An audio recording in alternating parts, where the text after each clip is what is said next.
we are interested. You can join us. Class is Monday, 5 Monday. 5 o'clock Mondays. Thank you for being here. The best Taiko room.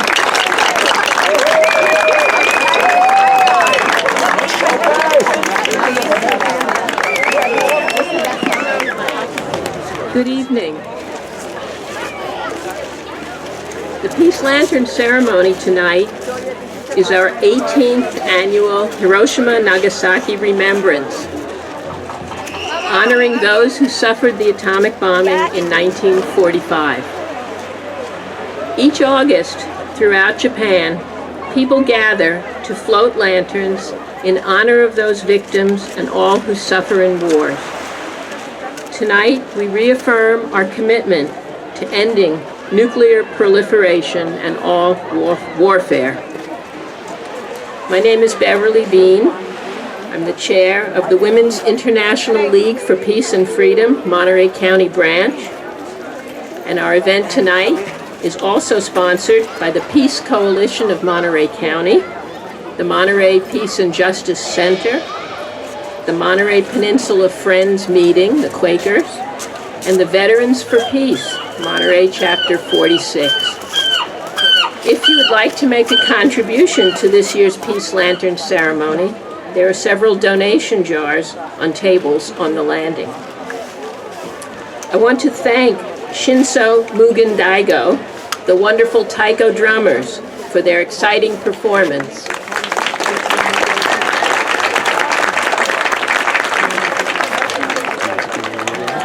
The sound amplification is being provided by Stu Hayden. Thanks to Stu for his help tonight and over the previous years.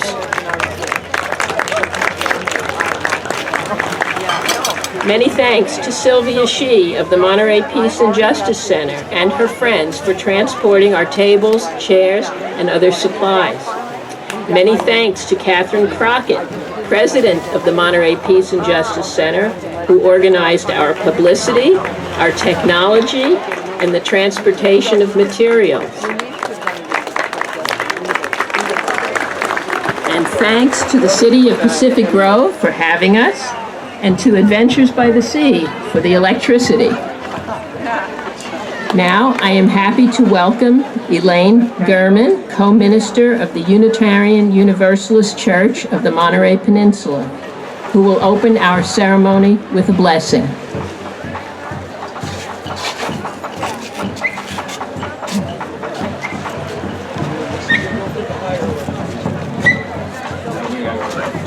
Gotcha.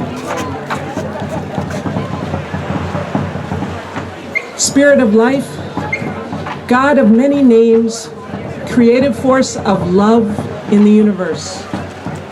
We gather here this evening to remember together. We remember the events of August 1945, the atomic bombings of Hiroshima on August 6th and Nagasaki on August 9th. We remember these events of 77 years ago and the many victims, our fellow humans who suffered, so many loved ones who were lost. We remember with sadness, with compassion, and love, honoring their memory with our presence here. In front of the Hiroshima Peace Memorial's eternal flame, the inscription reads, "Rest in peace. We will not make the same mistake again." We are here to remember and also to resolve, to continue the challenging struggle of nuclear disarmament and to work for global peace, to remember the victims and to prevent the making of the same mistakes ever again. May this Peace Lantern ceremony, its rituals, words, and music, inspire us to recommit ourselves to the goal of world peace, remembering those who have suffered and the lessons we have learned. Let us resolve to work for more love, more justice, and more peace here and around the world. May it be so.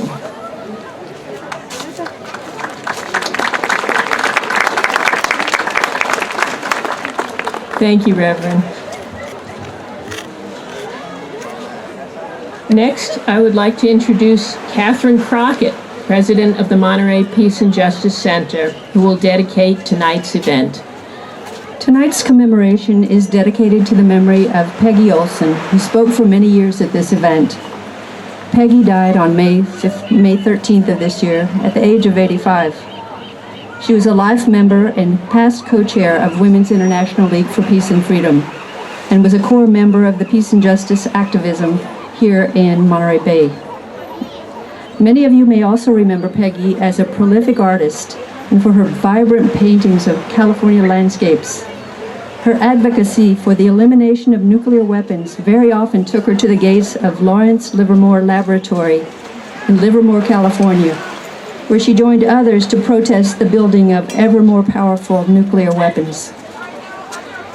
Peggy was a fearless and resounding voice for redirecting the hundreds of billions of dollars of military spending toward human needs and healing the planet so that there will be no more Hiroshimas, no more Nagasakis.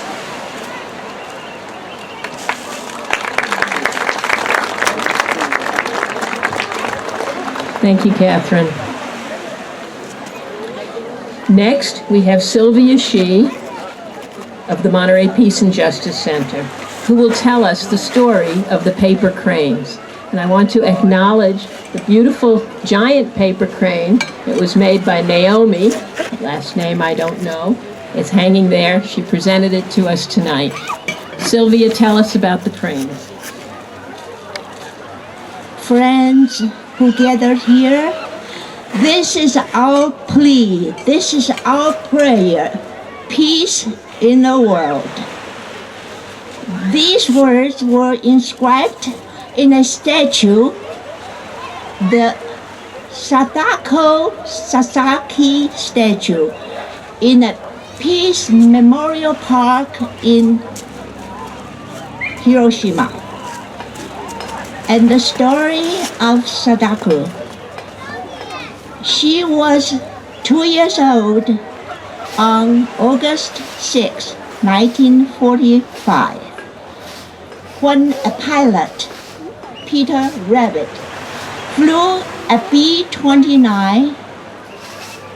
He is from the Air Force of the United States. He flew the B-29 over to Hiroshima. This particular flight is different from all others because in it carries an atomic bomb, the most powerful bomb ever created.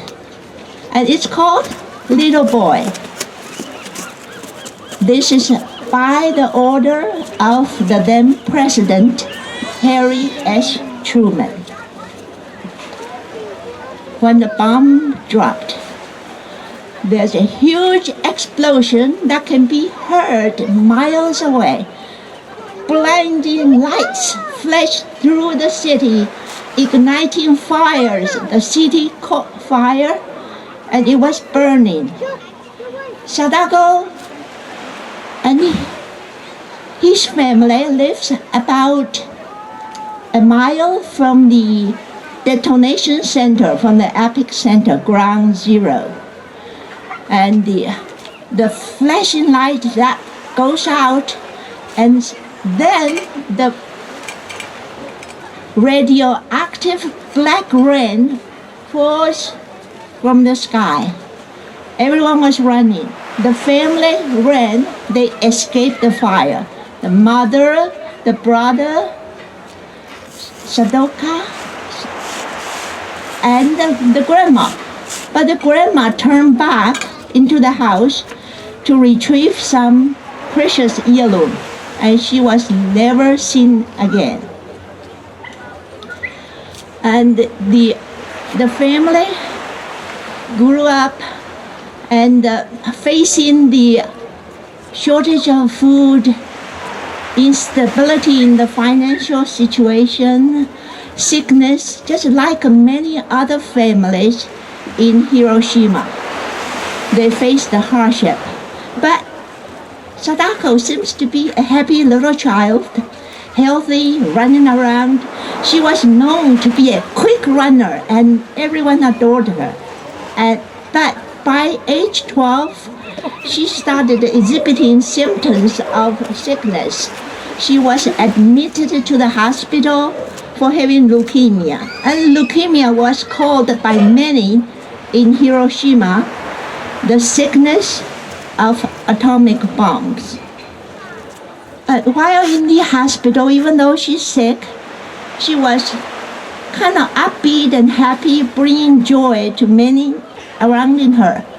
And one day, the Red Cross Youth Club delivered and sent paper cranes to all the children in the hospital. And Sadako got it, and she was so happy. And she asked the father, why? Why? The father was visiting.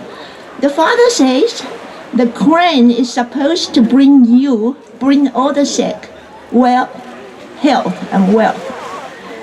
But there's a legend in Japan. The legend says a crane can live for 1,000 years. And if a person makes a paper crane for each year of the crane, then a wish could be granted. Sadako was happy. She has a mission, she has a purpose. So she started collecting pieces of papers, colored papers here and there, and started folding the paper cranes. And it's an art in Japan called origami. She fold. The room soon filled with the paper cranes. And by the time it reaches 1,000th, she made her wish. I wish to be well again. I wish to run with my school relay team. Sadly, she didn't get well. But she did not lose faith in the paper crane. She continued to fold them because now her next wish is for her father's debt to be forgiven. She died in October 1955, age 12. Her room was filled with paper cranes all over. 1,300 paper cranes, some as small as a grain of rice. While she was alive, she was telling her friends and families that she wished the world to be more peaceful, whether she can do something to make it happen. And after her death, the family gathered together. They raised money with the schoolmates, everybody, everything. They want to remember her and remember all the children who died because of the atomic bomb. So the Hiroshima Peace Memorial Park was dedicated in 1958, 3 years after her death.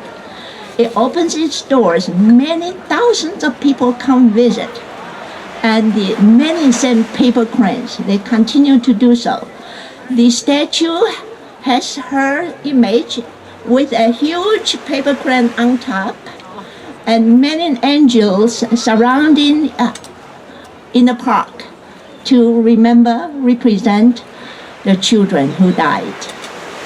And her spirit moved people, and it still moves us.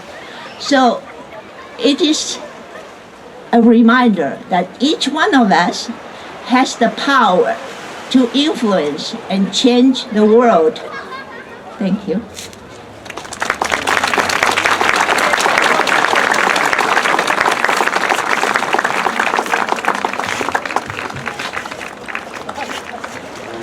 That was beautiful, Sylvia. Thank you.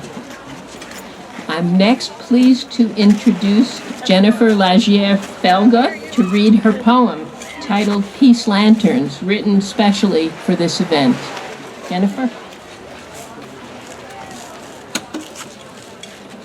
Thank you, and thank all of you for being here. Herbert Hoover wrote, "The use of the atomic bomb with its indiscriminate killing of women and children revolts my soul. peace lanterns. Let us gather, light candles, observe a moment of silence, remember the victims, repudiate atrocities executed under our name. Let us stand on Pacific shore, envision hands joined in creation rather than unconscionable acts of hatred tearing apart. Let us illuminate hearts and quiet affirmation of nonviolence, ignite peace lanterns, fold paper cranes, treat our neighbors as we wish to be considered, vow to make war obsolete. Thank you.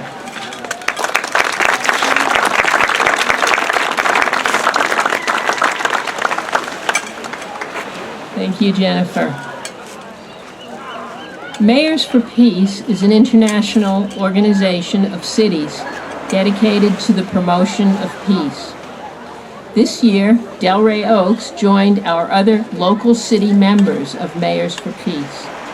We are proud to have the Mayor of Delray Oaks, Alison Kerr, here tonight to address us.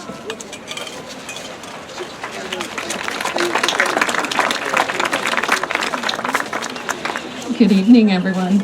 Let me begin with my thanks. Thank you to the Women's International League for Peace and Freedom and all of the partners who work together with the League to host this touching and beautiful Hiroshima-Nagasaki Remembrance ceremony. Thank you to Beverly Bean for reaching out to me to help Delray Oaks become involved with the Mayors for Peace.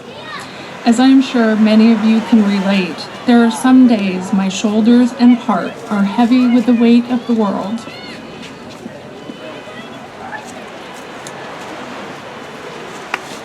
The war in Ukraine has resurrected real nuclear threats from Russia.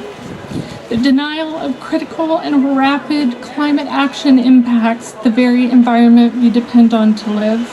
The ongoing attacks on our democracy underscore the fragility of the political structures that we rely on, not to mention the long-lasting social, emotional, physical, and mental effects of living with a pandemic for the last 2.5 years have tested us. There are, thank goodness, more days when I have it together. I feel safe, I'm healthy, and I'm surrounded by loved ones. My family instilled strong values that I lean on to do the right thing. From this place, I am able to see things rationally. I can advocate clearly for others and create alliances to multiply important actions. When Beverly reached out about this event, I did my research, and I am proud that this past June, Delray Oaks became members alongside our neighbors Seaside, Monterey, Pacific Grove, Carmel, and Marina. Together, the peninsula cities joined 8,194 other cities in 166 countries in a pledge to work towards 3 objectives. Number 1, realize a world without nuclear weapons. Number 2, realize safe and resilient cities. Number 3, promote a culture of peace. These are no small tasks, and we need to keep them close as clear threats are ever present. As a mayor, it's my job to take our collective values and help create meaningful policy that creates structure, safety, and resilience to my community. In reflecting on the atrocities that occurred 77 years ago, I was overwhelmed and wondering what could I do to help. This has been on my mind and my heart. The mayors from our county meet monthly to discuss areas of shared interest. At the end of just yesterday's meeting, someone mentioned the Child Care Citizens Initiative that will come before us in November. The way to help hit me, and I suggested we discuss ways how we as a group might be able to support these efforts to support our working families. Supporting our working families is one opportunity to promote a culture of peace. How we care for our children is where it all begins. By providing childcare, we plant a valuable seed. Our families must have safe and readily available options for our children to be nurtured and cared for. Our children must have quality education that includes critical thinking, conflict resolution, and civic engagement skills. We must collectively raise generations that do not accept war as a way to solve problems. When we hand the baton to the next generation, there should be a host of other actions, such as healthcare, high-quality education, affordable housing, that are all equally important to create a safe and resilient community. Local elected officials can make those efforts happen. In this one example of supporting this child care initiative, your local mayors are helping to establish one seed to lead us towards peace. But each of us must make choices that honor all of the people we have lost to war. It's moments like this that we are sharing this evening that illustrate the necessity of remembering and honoring those whose lives were ended far too quickly, and the hibakusha, those who remain affected by the tragedy of Hiroshima and Nagasaki. But now it's everyone's responsibility to take action. How do you cultivate compassion in your community? Are you involved with one of the organizations here this evening? Do you volunteer for something that can make a difference? Do you vote for electeds that share your values? With all of us committed to change, change is achievable. Thank you.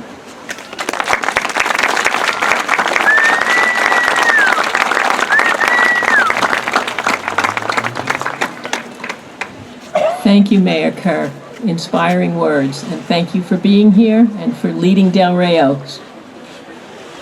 We are honored to have Chris Hasegawa with us tonight as our keynote speaker. Prior to retiring, Dr. Hasegawa was a founding faculty member and dean at California State University, Monterey Bay. Dr. Hasegawa serves the community on the Board of Trustees for the Spreckels Union School District. He is also on the Board of Directors for ALBA, Agriculture and Land-Based Training Association, the Session for the First Presbyterian Church of Monterey, and president of Monterey Peninsula Voices Choir.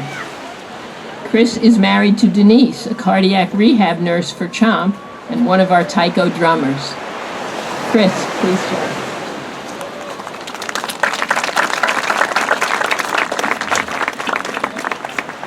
77 years ago, in August 1945, the United States dropped 2 atomic bombs over the Japanese cities of Hiroshima and Nagasaki. The 2 bombings killed somewhere between 129,000 to 226,000 people, mostly civilians. And it's always been amazing to me that they don't know a more exact number, because some of those people were so obliterated that there was nothing remaining of them after the bombing. This remains the only use of nuclear weapons in an armed conflict. And though it's clear that these bombings were a factor in ending the war, the effects were horrific. And the Japanese had to invent a new term, hibakusha, or explosion-affected people, to describe those who were still experiencing cancer, birth defects, brain development problems from this one attack on Japan during World War II. Conventionally, the term World War is reserved for 2 major international conflicts that occurred in the first half of the 20th century.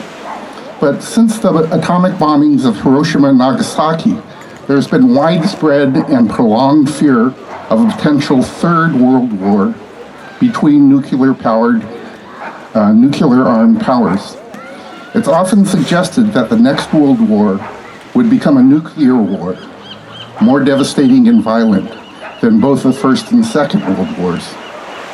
Albert Einstein is often quoted as having said in 1947, "I know not what weapons World War III will be fought with, but World War IV will be fought with sticks and stones. Although there have been no conflicts labeled as world wars since 1945, there has been no shortage of conflicts in the world. Using the definition of war as being a state-based conflict that reaches at least 1,000 battle-related deaths in a given calendar year, in addition to the well-publicized wars in the Ukraine and Afghanistan, there's at least 20 other wars ongoing today in Algeria, Burkina Faso, Cameroon, Chad, Colombia, the Democratic Republic of the Congo, Ethiopia, Iraq, Libya, Mali, Mexico, Mozambique, Myanmar, Nigeria, South Sudan, Syria, Tanzania, Tunisia, and Yemen. Using that definition of at least 1,000 battle-related deaths in a specific calendar year, you could also say that the United States has been fighting a battle with itself, with 20,726 people killed by guns in 2021. And that's not even counting suicides. The U.S. is well on its way to meeting this definition just if you think about mass shootings in the United States, with 402 deaths and 1,700 injuries in this year, 2022. Inside the U.S., we seem to be fighting amongst ourselves more than ever. Acrimony is ever on the upswing, and issues like abortion, climate change, sexuality, gender identification, immigration, what happened at the Capitol on January 6th, and many others have brought some of the nastiest comments and insults and threats in the media, in addition to actual physical violence. Violence and threats against women, Asian Pacific Islanders, Central and South Americans, Middle Eastern citizens, really any group of new immigrants, gay, lesbian, bisexual, transgender, queer, intersex, asexual, Muslim, Catholic, Christian. It's really hard to think of a group that hasn't been impacted by violence and threats this year. In the past, I've kind of been able to compartmentalize and rationalize all this violence and hate as happening someplace away from me. But recent events have even brought insults and threats, and luckily no physical violence, but the same kind of vitriol to those of us who serve on local school boards. And a while back, I was walking down Spreckles Boulevard, and this white pickup drives up next to me, and these young men yell out, "Hey, chink, go back to where you came from." In my panic, I didn't say anything, but I really wanted to let them know that I came from Fresno County, and I'm a Jap, not a chink. Come on, get these things right. My opportunity for educating them passed as they drove away. I do want to report that there was a good outcome in the case of the drive-by insult. What happened was that I said something about it on Facebook and described what had happened, and a number of folks wrote to share their concern and support. And a couple of weeks later, another white pickup pulled in front of me as I'm walking down Spreckles Boulevard again, and I'm getting ready to fight. And this man gets out and he says, "My wife showed me the Facebook posting, and I'm really sorry that that happened to you. And I wanted to let you know that I really support you, and we're really grateful for the work that you do on the school board." Just really warmed my heart, but kind of froze my tongue. I wanted to say all these things to thank him, but he'd already driven away.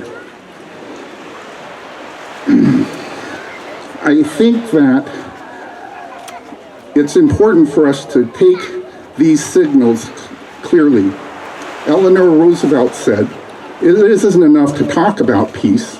One must believe in it, and it isn't even enough to believe in it. One must work at it." I'm here to encourage you to start that work. I was raised to believe that there were people of great vision and courage who would rise to lead Americans against the forces of evil, and that most of us only had to be vigilant and wait to be called upon when our name was called. Now I believe the time to wait and stand is past, and that we need to stand up and be counted. We have to take the time to fully understand what we believe in and listen and consider what others say they believe in. We have to have the courage to stand with patience and courtesy when faced with anger and vitriol. We need to learn to love the person while we disagree with their ideas. And we have to act together and support those who live these ideals. Please remember the warning from Martin Luther King. In the end, we will remember not the words of our enemies, but the silence of our friends. I think the days of luxury when we could choose whether or not to go to the polls is past. There are small minorities of zealots that are ruling our elections. I think the days of counting on someone else to speak up in the presence of injustice is past, as each of us will have opportunities to speak in opposition to words of prejudice and discrimination. I think that the days of being able to expect that others need to do more to increase civility and model and advocate for it is something that we need to do ourselves, if that's what we want. Your opportunities to speak up may not come in front of a large group of strangers like this, but speaking clearly about what is important to you in one-on-one conversations with your friends and family, probably even more important in terms of using your influence. The Japanese American Citizens League of Monterey just released a significant film called Enduring Democracy. It examines how Monterey came to be one of the only communities in the nation that welcomed the Japanese Americans back after their unfair incarceration during World War II. And one of the key premises was that the fishermen who descended from Sicilian and Italian families grew up with these Japanese Americans and considered them friends. They played baseball with them. I really think playing baseball is at the core of all of this. Yeah, and they considered them friends and neighbors. They put together and signed the Monterey Petition, which grew out of the friendships and relationships that began long before World War II. The groundwork was not a single piece of legislation or movement, but rather a lifetime of interactions. I believe that no significant movement in the direction of peace can happen in America if we do not start to reestablish relationships with our neighbors and fellow citizens on a person-to-person, group-to-group basis. And each step that each of us takes is an important step in the right direction. John F. Kennedy said, "Peace is a daily, a weekly, a monthly process, gradually changing opinions, slowly eroding old barriers, quietly building new structures." This is not an easy path, nor one without scary bridges to cross or ravaged deserts to traverse. But it seems to me that it's a possibility.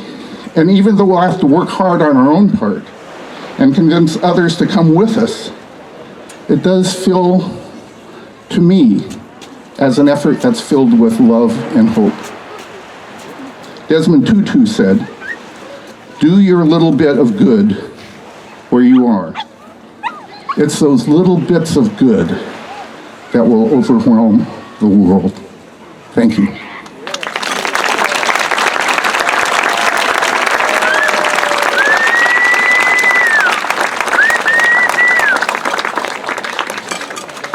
Thank you, Chris.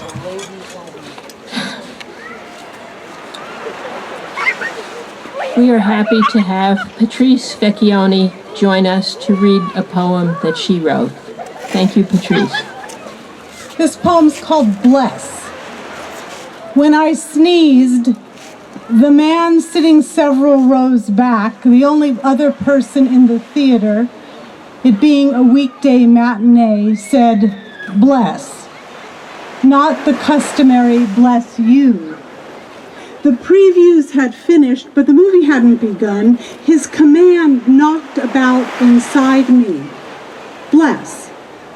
I'm not religious exactly, but could he have been a messenger?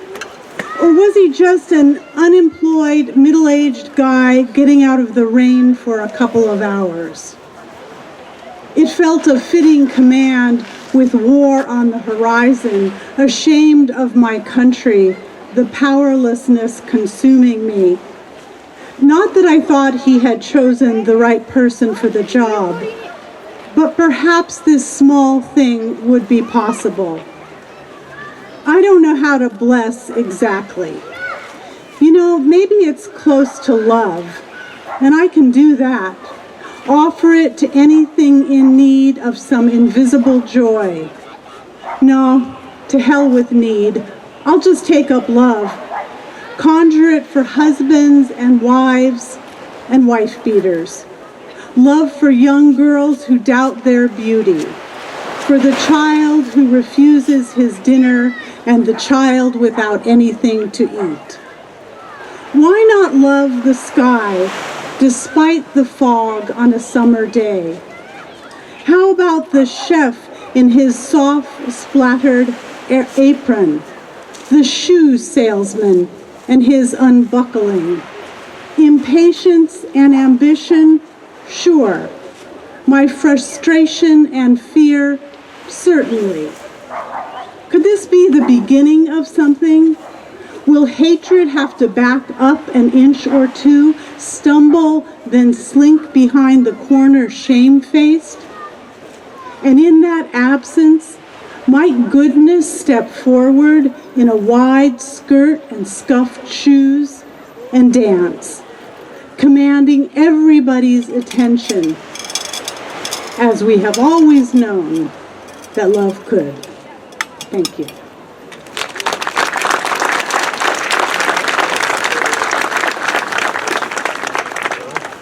Thank you, Patrice. We're proud to have Michael Dempsey, President of the Veterans for Peace, Monterey Chapter 46, speak to us. He will read a speech by the late William Dahlman, a longtime member of Veterans for Peace. Mr. Dahlman served in the Korean War, and his war experiences led him to become an active member of Veterans for Peace. Michael, thank you for being here.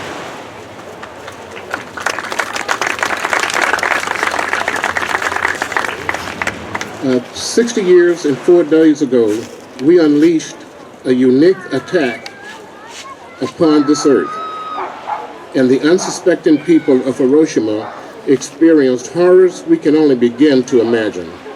Some 80,000 human beings incarcerated in the blink of an eye, some 200,000 to die later from injuries and radiation poisoning. 3 days later, the people of Nagasaki suffered a similar fate. This evening, we solemnly ponder these events. 5 years ago, I, with other Korean War veterans, returned to Korea to commemorate the onset of yet another war. We went on to Japan to visit the Hiroshima Memorial with others. I was profoundly moved as I stood gazing at the ruin of the former Industrial Promotion Hall, now aptly known as the A-bomb dome, a hollow husk that today bears mute witness to the unholy devastation visited upon the city. In the nearby Peace Memorial, origami cranes mark the mound where the ashes of tens of thousands of unidentified men and women and children rest. Inside the memorial, we viewed pictures and commentary in which the Japanese candidly acknowledged the significant military activity that made Hiroshima a military target, and they take responsibility for their nation in starting the war. Yes, we need to hold all who start wars accountable. 6 days later, historians, tacticians, ethicists, and religionists continue to debate whether the U.S. was justified or morally culpable in dropping nuclear bombs on Hiroshima and Nagasaki. Rest assured that the question will never be resolved, nor is that our purpose here this evening. But let us never waver in our resolve, never again. To nuclear testing, let us say no. To a new generation of nuclear weapons, let us say no. To the use of poisonous, depleted uranium in our weapons, let us say no. To the dynamic militarization of space by any nation, let us say no.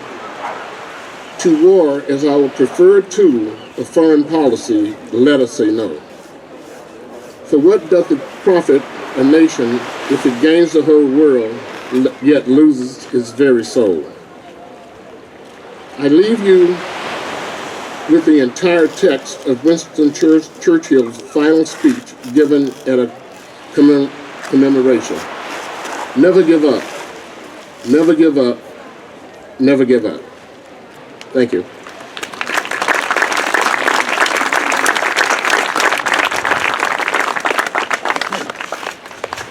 Thank you, Michael. Carole Erickson of the Society of Friends and the Women's International League for Peace and Freedom will read a message from Japanese Buddhist priests to close the program. This is a message that was delivered by priests in Berkeley in commemoration of this sad commemoration of this enormous insult to the human race and to the earth itself. It has resonance with other things that are happening today here. In this time of hate, chaos, and uncertainty, let us reaffirm our desire to bring peace and compassion to everyone and everything in this world. Let us not only remember those who perished in Hiroshima and Nagasaki, but in their memory let us remember as well all people and all beings throughout the world who have lost their lives in war and hate, and those who have suffered from loss of loved ones in war. May this gathering be an inspiration to the whole world that each of us here tonight promises to work for the cause of peace and harmony for the sake of humankind. In the spirit of oneness, with trust in infinite compassion and wisdom, we set forth these peace lantern boats with the hope that the light from each and every lantern will inspire hope and peace through this world and through ourselves. Thank you.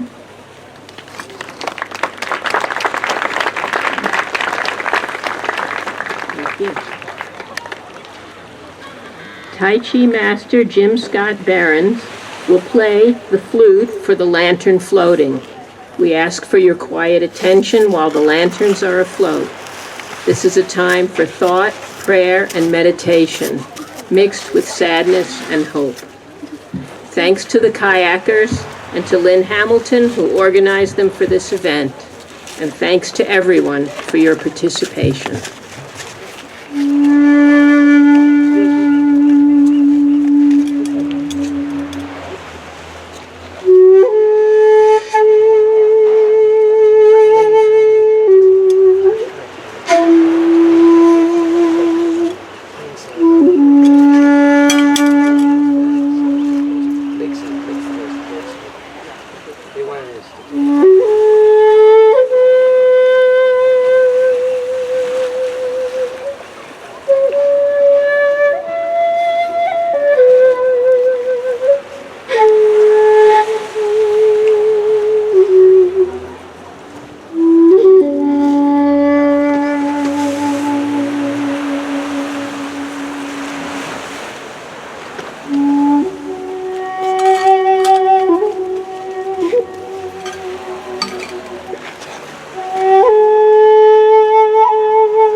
Bye.